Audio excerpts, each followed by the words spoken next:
Hello guys, कैसे हैं आप? उम्मीद करते हैं आप सब खैरियत से होंगे, खुश होंगे और हमारी दुआ है कि हमेशा खुश रहें, हंसते और मुस्कुराते रहें। और आज हम जिस वीडियो पे एक्ट करने जा रहे हैं, इस वीडियो का टाइटल है Iran ask for India help. तो देखते हैं वीडियो। अगर वीडियो पसंद आए वीडियो को लाइक, चैनल को सब्सक्राइब ज़रूर कीजिएगा। तो देखते हैं। नमस्कार, वेलकम टू स्टडी आईक्यू। मैं हूं प्रशांत धवन। नाउ रिसेंटली आपने इस टॉपिक से रिलेटेड आर्टिकल्स देखे होंगे। ईरान की देखिए पोजीशन आज के समय बहुत अजीब है। ये पहले कुछ कहते हैं, फिर उसके बाद इनके मुंह से कुछ और डायलॉग निकलता है। फॉर एग्जांपल यहाँ पे आप देख पाओगे, ईरान के जो एम्बेसडर हैं टू इंडिया, इन्होंने रिसेंटली एक स्टेटमेंट दी। इन्होंने पहले तो ये कहा कि नेतन्याहू वो आदमी तो बिल्कुल हिटलर बन चुका है। इनके हिसाब से, ईरान के एम्बेसडर के हिसाब से नेतन्याहू हिटलर है 21वीं सदी के। आगे इन्होंने यह भी कहा कि अगर इजराइल अपनी हॉस्टिलिटीज और वायलेशंस ये नहीं रोकता ईरान नेशनल इंटरेस्ट, तो उस केस में लगातार ऐसे स्ट्राइक्स ये लोग इजराइल पर करते रहेंगे। नाउ ये स्टेटमेंट अपने आप में बहुत बड़ी है कि लगातार ऐसे और स्ट्राइक्स ईरान करने का दम रखता है। फिर इसके बाद देखिए इन्होंने ये भी कह दिया कि बाकी सब चीजें अपनी जगह है, मगर जो करंट सिचुएशन बन चुकी है इजराइल और ईरान के बीच में, इंडिया कैन डेफिनेटली हेल्प। जब ये बात करते हैं इंडिया की हेल्प की, तो देखिए ईरान का आज का समय सबसे बड़ा डर ये है कि यूएस और इजराइल मिलकर ईरान का जो ऑयल है इसको डिस्ट्रॉय ना कर दे। और ये जानता है ईरान कि अगर तेल पर हमला होगा तो इंडिया की इकोनॉमी के लिए ये बैड न्यूज होगी। तो कहीं ना कहीं ये इंडिया को इन्वॉल्व करवाना चाहते हैं, क्योंकि जो बाइडेन ने देखिए लिटरली एक बड़ी स्टेटमेंट दे दिया रिसेंटली, जिसका एक ह्यूज इंपैक्ट होगा इंडिया पर। बाइडेन ने यह कह दिया कि हाँ बिल्कुल हम बातचीत कर रहे हैं, वी आर डिस्कसिंग कि इजराइल के साथ मिलकर ईरान की जो ऑयल फैसिलिटीज है, ईरान की ऑयल रिफाइनरीज जहां से ऑयल ईरान निकालता है उसको रिफाइन करता है, पूरे तामझाम को ये डिस्ट्रॉय कर देना चाहते हैं। हालांकि बाइडेन ने यह भी कहा था कि एक बार को तो इजराइल की तरफ से प्रपोजल ये भी आया कि ईरान की जो न्यूक्लियर साइट्स है उसको अटैक करते हैं। बाइडेन ने मना कर दिया, अभी वो करने का समय नहीं आया, that will be very dangerous. Nuclear रहने दो, मगर जो ऑयल ईरान प्रोड्यूस करता है बिलियंस ऑफ डॉलर्स का, इसको डिस्ट्रॉय कर दो। और इसी वजह से आपने देखा होगा दो चीजें हुई हैं, भारत की स्टॉक मार्केट गिरनी शुरू हो गई है और ग्लोबली ऑयल प्राइसेस लगातार बढ़ते जा रहे हैं। इधर आप देख पाओगे क्रूड ऑयल के प्राइसेस के चार्ट आपके सामने हैं। इसी महीने कुछ ही दिन पहले अक्टूबर के आसपास कच्चा तेल $70 पर बैरल के आसपास था। अचानक से ये $75 पर बैरल को क्रॉस करके $76 तक पहुंच चुका है। और ये भी तब जब ओपेक कंट्रीज ने कहा है कि अगर ईरान की जो ऑयल फैसिलिटीज है ये यूएस और इजराइल मिलकर डिस्ट्रॉय कर देते हैं तो उस केस में हम अपनी ऑयल प्रोडक्शन बढ़ा देंगे। मगर मुझे पता है यहाँ पे आपका सवाल आएगा कि मान लो हाइपोथेटिकली स्पीकिंग के यूएस अपनी एयरफोर्स के साथ, इजराइल अपनी एयरफोर्स के साथ, ये दोनों जाते हैं और ईरान पे बड़ा आक्रमण कर देते हैं। ईरान की जो ऑयल फैसिलिटी है डिस्ट्रॉय हो जाती है, बिलियंस ऑफ डॉलर्स का क्रूड ऑयल जल रहा है, दुनिया देख रही है। उस पर्टिकुलर केस में कच्चे तेल के दाम इंटरनेशनल मार्केट में कहां पर पहुंच जाएंगे? जो $76-75 पर बैरल है, ये प्राइस कहां जाएगा? कई एनालिस्ट देखिए प्रिडिक्शन तो बहुत डरावनी कर रहे हैं। वो कह रहे हैं कि $200 प्लस बैरल आराम से पहुंच सकता है। नाउ अगेन, अगर आप $200 की बात हम नहीं करते ना, मान के चलते हैं $100, $120 भी अगर पहुंच गया, ऑब्वियसली इसका एक बहुत ही नेगेटिव इंपैक्ट होगा भारतीय इकोनॉमी पर, क्योंकि भारत का जो ऑयल इंपोर्ट का जो बिल है ये इससे काफी ज्यादा बढ़ जाएगा। ऑब्वियसली हमारी जो डिपेंडेंस है रशियन ऑयल पर ये भी बहुत ज्यादा बढ़ जाएगी उस पर्टिकुलर केस में। बट लगता नहीं है कि हमारा 100% ऑयल, सारा का सारा ऑयल रशिया से आ पाएगा। और आप खुद इमेजिन कर सकते हैं अगर इंटरनेशनली कच्चा तेल $120-130 पर बैरल के आसपास पहुंच गया, मैं $200 पर बैरल की बात ही नहीं कर रहा, मैं 120-130 की बात कर रहा हूं, उस केस में भी रशिया भी ऑब्वियसली अपने कच्चे तेल के दाम बढ़ा देगा। इंडिया का पूरा बजट इससे हिल जाएगा, हमें लाखों करोड़ों रुपए एक्स्ट्रा पे करने होंगे टू बाय क्रूड ऑयल। और उस केस में आप समझ सकते हैं इंडियन स्टॉक मार्केट भी हो सकता है कि बहुत नेगेटिव रिएक्शन दिखाए।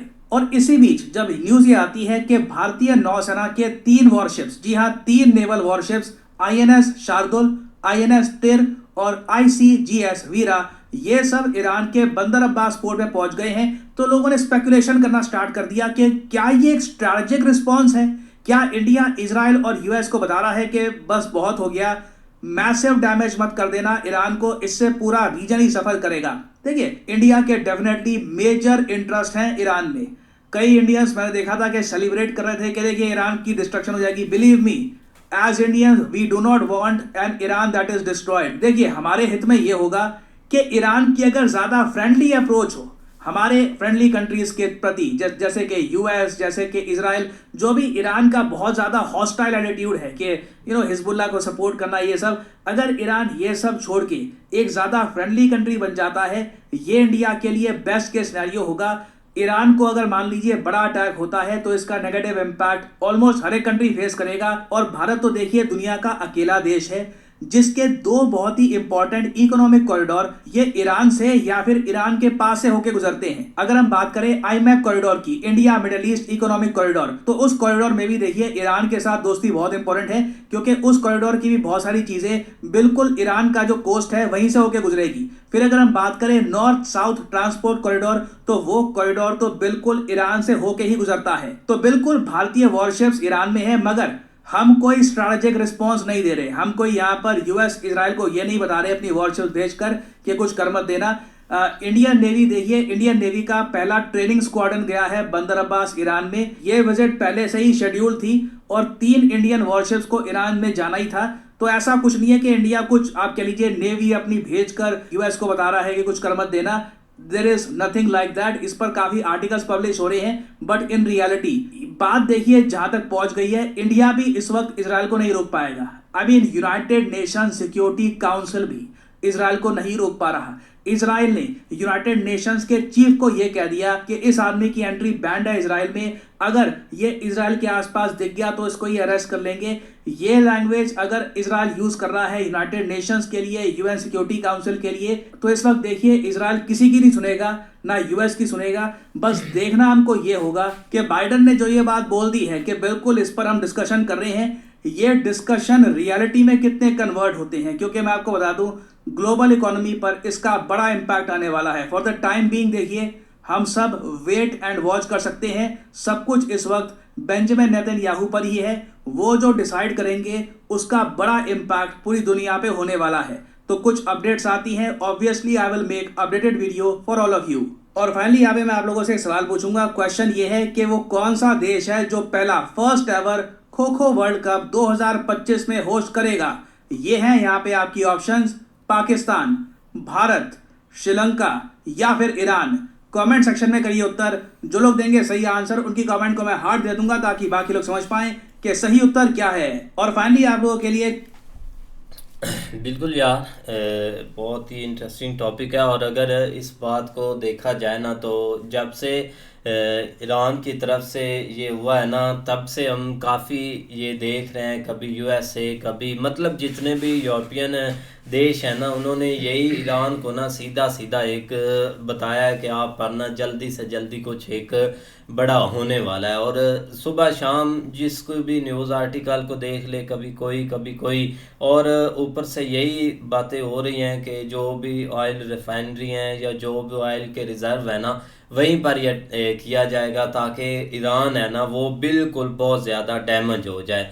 अब ज़ाहिर सी बात है, एक इतना बड़ा ईरान की तरफ से हुआ है तो अब कोई ना कोई वो रिस्पॉन्स करेंगे। और सभी इस चीज़ को देख रहे हैं कि वो आगे से क्या रिस्पॉन्स करते हैं, क्या नहीं करते, ये तो अब देखने वाला होगा। लेकिन इंडिया की बात की जाए, सर प्रशांत की बात ठीक है कि बहुत ज़्यादा वहाँ पर इन्वेस्ट की हुई है इंडिया ने, कि अगर वहाँ से एक मेजर कुछ करते हैं तो फिर इंडिया को भी काफ़ी ज़्यादा यार नुकसान होगा साथ साथ। नहीं, वाकई सही बात है यार। इस एक रीजन में अपना एक वार एक बढ़ रही है आस्ता आस्ता, और इसराइल एक स्टॉप नहीं कर रहा। यहाँ तक कि एक लिबनान में अभी भी वो एक स्टॉप नहीं कर रहे, एक एयर स्ट्राइक करते ही जा रहे हैं लगातार। और अभी सुबह भी किया है, रात को भी 2-3 किए हैं, तो एक रुकने का नाम नहीं है। लेकिन सबसे बड़ा जो उन्होंने एक रशिया की एयरबेस पर किया ना एक हमला एक सीरिया में, वो काफ़ी एक इम्पोर्टेंट था, क्योंकि उससे चीज़ें एक और बढ़ेगी। एक ठीक है पहले एक रशिया एक इन्वॉल्व था इस चीज़ में,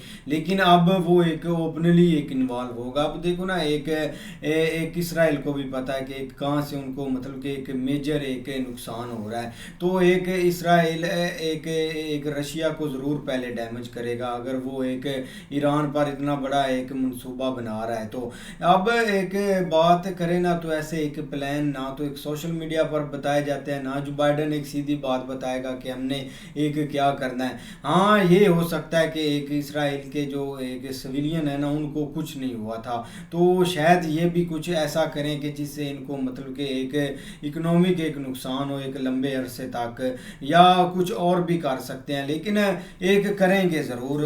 फर्स्ट तो भाई एक वो प्रॉक्सी ख़त्म करेंगे ना एक लिबनान में जो एक बड़ी है एक ईरान की, क्योंकि वो चाहते हैं कि सबसे पहले वो ख़त्म की जाए। अगर एक कल को वो एक ईरान पर कुछ करते भी हैं तो उधर से ना उनको एक मेजर नुकसान ना हो, ना लिबनान से हो, ना एक यमन से हो, ना किसी और एक जहाँ भी एक इनकी प्रॉक्सी एक्टिव है, क्योंकि ईरान पर अगर अभी वो कुछ करते हैं तो ईरान भी उसका एक रिस्पॉन्स एक ज़रूर करेगा। लेकिन ईरान अब एक स्मार्ट तरीके से भी चलेगा कि एक हम ना एक कंट्रियों को इसमें इन्वॉल्व करें। जैसे सबसे बड़ा एक जो इंडिया की हेल्प उन्होंने मांगी है वो काफ़ी उनके लिए ना एक गेम चेंजर होगी।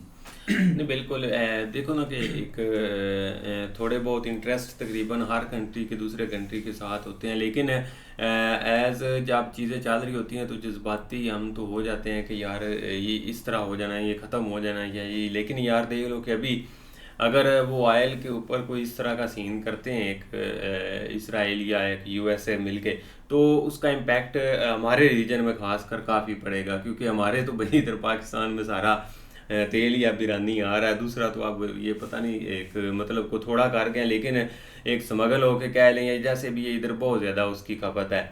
लेकिन दूसरी तरफ ये एक पहली दफ़ा पता चला है कि इंडिया के अंदर भी इसका थोड़ा इम्पैक्ट ज़रूर पड़ेगा, तो ज़रूर जो है ना उनको कोई ना कोई इस बारे में कोई स्टेप एक लेना पड़ना था कि कुछ चीज़ें जो है ना वो आगे ना, क्योंकि अब दो ही चीज़ें नज़र आ रही हैं, एक ये है और एक प्लस उनके जो न्यूक्लियर एक जो चीज़ें हैं उसके ऊपर वो एक कोई ना कोई टारगेट करेंगे या कोई ना कोई एक ईरान को मेजर डैमेज करेंगे जिसकी वजह से वो एक मतलब सीधा ना हो। लेकिन अभी के लिए अमेरिका की तरफ से भाई एक इस चीज़ को तो रोक दिया, लेकिन ऑयल वाला सीन अगर होता है तो वो बहुत एक नेगेटिव इम्पैक्ट होगा भाई एक रीजन के लिए और ख़ास कर ईरान के लिए। बिल्कुल।